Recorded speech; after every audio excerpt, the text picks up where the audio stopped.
তো আগের দুদিন আমি কাট অফ দুরকম বলেছি, এটা নিয়ে অনেকে কমেন্ট করছে। তা ওই কাট অফটা আমি ফার্স্টে যেটা বলেছিলাম যে 40 জন্য যে কাট অফটা বলেছিলাম যে মিনিমাম 40 যদি রিটেনে পায় ফ্রেশাররা তাদের চান্স আছে। আর ইন সার্ভিসদের ওই 30 নাম্বার ধরে আমি বলেছিলাম যে তারা যদি 10 পায় তাহলে 40 কাট অফ দাঁড়াবে ম্যাথামেটিক্স 9-10। তা আজকে আমি এই দুটো ভিডিও তারপরে দিয়েছি, আর তারপর আরেকটা ভিডিও দিয়েছিলাম যে অনেকেই বিষয়টা হাস্যকৌতুক হিসাবে নিয়েছিল। তা যাই হোক, দুটো ভিডিও থেকে আমি মোটামুটি একটা ধারণা পেয়েছি যে ট্রেনটা কোন দিকে যাচ্ছে। ম্যাথামেটিক্সের ট্রেন, স্ট্যাটিস্টিক্স এই জায়গাটা আমরা প্রবাবিলিটি সম্বন্ধে ধারণা করতে পারি যারা ম্যাথামেটিক্স স্ট্যাটিস্টিক্স পড়েছে। তা ভিডিওটা তোমরা শেষ পর্যন্ত দেখবে, তারপরে আমি কি বলতে চাইছি সেটা শুনবে, তারপর নিজেরা কমেন্টটা করবে। আর কমেন্টে আমি বলি, এমন কমেন্ট করবে না যাতে করে আমার খারাপ লাগে বা 5 জনের খারাপ লাগে। তা যুক্তিসম্মত মতামত দেবে, সেটা ভালো লাগবে। ঠিক আছে, তোমার ভালো লাগবে বা আমারও ভালো লাগবে, যারা 5 জন দেখবে তাদেরও একটা মতামত একটা পাওয়া যাবে। আর যে যাই কমেন্ট করো, যারা বলছো আমাদের এই 50+ স্কোর হবে, তাদের উদ্দেশ্যে আমি বলছি তারা আমাকে ওএমআরের কার্বন কপিটা পাঠাবে। নামটা না হয় এডিট করেই পাঠিও, কোনো সমস্যা নেই। তোমার নামটা এডিট করে ওএমআর কপিটা আমার হোয়াটসঅ্যাপ নাম্বারে পাঠিয়ে দিও। তো বেশ, আজকে যে ফাইনাল কাট আপ আমি বলবো সেটা হচ্ছে যে 9-10 এসএলএসটি ম্যাথামেটিক্স 2025 আনরিজার্ভ মেল আমি 42 ফাইনাল বলছি। 42 যদি রিটেনে পাই ফ্রেশারদের জন্য, আর ইন সার্ভিসদের জন্য ওই 32+10 নিয়ে 42। মানে এই কোর্স এই নাম্বারটা ফাইনাল প্রেডিকশানটা টোটালি ইন সার্ভিসদের জন্য ওরা 70, ওদের 70, তোমাদের 60, সেই 60 আর 70 মিক্স করে মিনিমাম যদি একটা ইন সার্ভিস 32 বা 30 এরকম যদি পাই। এই মেলদের ক্ষেত্রে আমি 40 ধরছি, কিন্তু এখানে 42 লিখেছি, এটা 2 নম্বর কমতেও পারে।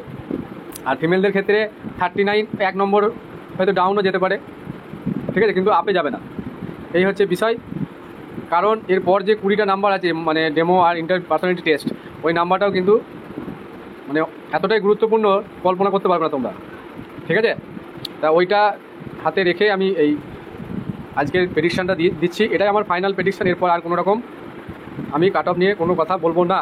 আর যাদের আমার প্রেডিকশান হয়তো তোমাদের সঙ্গে মিলতে নাও পারে, তারা অন্তত বাজে কমেন্টটা করবে না, ঠিক আছে। এরপর আমি 11-12-এর প্রেডিকশান, ফাইনাল প্রেডিকশানটা আজকেই রাত্রে নিয়ে আসবো।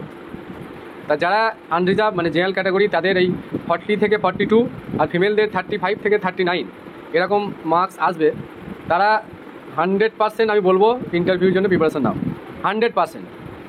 নেক্সট হচ্ছে ওবিসিএ কীভাবে হবে না হবে সেটা তোমরা অত বুঝতে পারবে না, অত বোঝার চেষ্টাও করো না, আর তোমাদের ওসব মাথায় ঢুকবেও না, ঠিক আছে। ওইসব প্রেডিকশান তোমরা করতেও জানো না, প্রবাবিলিটি সম্বন্ধে তোমাদের কোনো আইডিয়া নেই।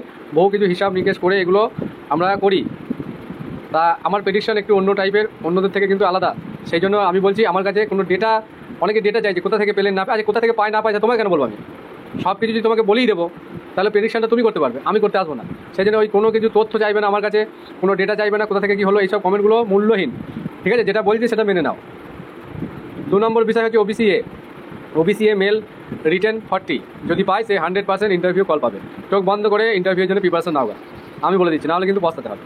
ফিমেলদের 36, OBC A male 40, female 36, OBC B male 40 একই যাবে। কারণ ওবিসি এ আর বি এর মধ্যে কিন্তু ইন্টারচেঞ্জ হয়েছে। যে ওবিসি বি ছিল সে ওবিসি এতে চলে গেছে। তার মানে এই নয় যে ওবিসি এতে কাট অফ কম হবে আর বিতে বেশি হবে, এরকম বিষয়টা নয়। যে ওবিসি এতে ছিল বিতে চলে গেছে, বিতে ছিল এতে চলে গেছে, মানে মিক্সড হয়ে গেছে। আগে ওবিসি এর কাট অফ একটু কম হতো তুলনামূলক, কিন্তু আগে রিজার্ভেশন যেটা ওবিসি এ ছিল শুধুমাত্র মুসলিমদের জন্য ছিল, কিন্তু এখন মিক্সড আছে। সেই জন্য কাট অফ কিন্তু দুটোর ক্ষেত্রেই ভ্যাকান্সি অনুযায়ী হয়তো একটু 19-20 হবে, কিন্তু কাট অফ প্রায় সেমই যাবে।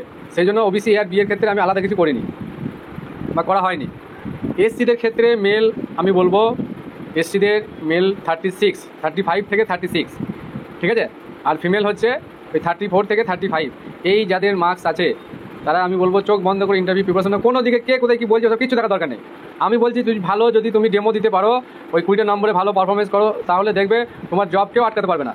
আর তো কিছুদিন পরই কাট অফ বেরিয়ে যাবে। সেই জন্য তোমরা ফুল প্রিপারেশান নেওয়া শুরু করো। কাট অফ মানে ডেমো কিন্তু ভালো হচ্ছে না, আমি তো অ্যাভারেজ দেখছি। পড়ানোর যে এনার্জি বা পড়ানোর যে একটা মানে আন্তরিকতা, সেগুলো কিন্তু দেখা যাচ্ছে না, ঠিক আছে। ভালোবেসে পড়ানো আর ওই পড়িয়ে দিলাম, নিজে বুঝলাম, ওইগুলোকে পড়ানো বলে না। ইডাব্লিউএস এর ক্ষেত্রে মেল আমি বলছি 30 থেকে 33, 30 থেকে 33, এটা আউট অফ 60 ফ্রেশারদের জন্য, আর ইন সার্ভিসদের জন্য 70 মধ্যে, আর ফিমেল 30, এটা 25 থেকে 30। তা এসটিদের জন্য আমি আর বলছি না, ওটা আমার বলার মানে খুব একটা ইচ্ছাও নেই, কারণ ওই জায়গাগুলো অনেক সময় কী হয়, ভ্যাকান্সি ফাঁকা থাকে, পাস মানে যে পরিমাণ পাস করা উচিত সেই পরিমাণ ক্যান্ডিডেট পাস করতে পারে না। সেই জন্য ওখানে যারা 40% নাম্বার পাবে, মানে ওই 60-এর মধ্যে 40%, ঠিক আছে, 60-এর মধ্যে 40% মানে 30, মানে 25 থেকে 30 যারা পাবে তাহলেই কিন্তু তারা কোয়ালিফাই করবে, কাট অফ কোয়ালিফাই করবে, এই হচ্ছে বিষয়। আর বাকি যে 11-12-এর কাট অফের জন্য আমি নেক্সট কিছুক্ষণ পর আরেকটু মোটামুটি ঘন্টাখানেক পর আমি ওই কাট অফটা আজকেই বলবো, ঠিক আছে। তাদের যে কাট অফ আমি বললাম, তোমরা চোখ বন্ধ করে কিন্তু প্রিপারেশন নাও, 5 জায়গায় 5 রকম কথা এইসব ভেবে নিজেদের সময়টা নষ্ট করো না। বারবার বলছি আমি, যেদিন ডাক পাবে সেদিন দেখবে আমার কথাগুলো কিন্তু মনে পড়বে, যেদিন কাট অফ বেরোবে সেই দিন কিন্তু আমার কথাগুলো মনে পড়বে। সেই জন্য আমি তোমাদের সাবধান করে দিচ্ছি, তোমরা ইন্টারভিউ ডেমোর জন্য প্রিপারেশন, অন্যান্য সাবজেক্টের সঙ্গে ম্যাথামেটিক্সকে মিক্স করে দিলে হবে না। ম্যাথামেটিক্স এমন একটা কোশ্চেন, ইজি কোশ্চেন তোমার ভুল হয়ে যাবে, কিন্তু একটা টাফ কোশ্চেন তুমি ঠিক করে চলে আসবে। এইটা হচ্ছে ম্যাথামেটিক্সের একটা বৈশিষ্ট্য।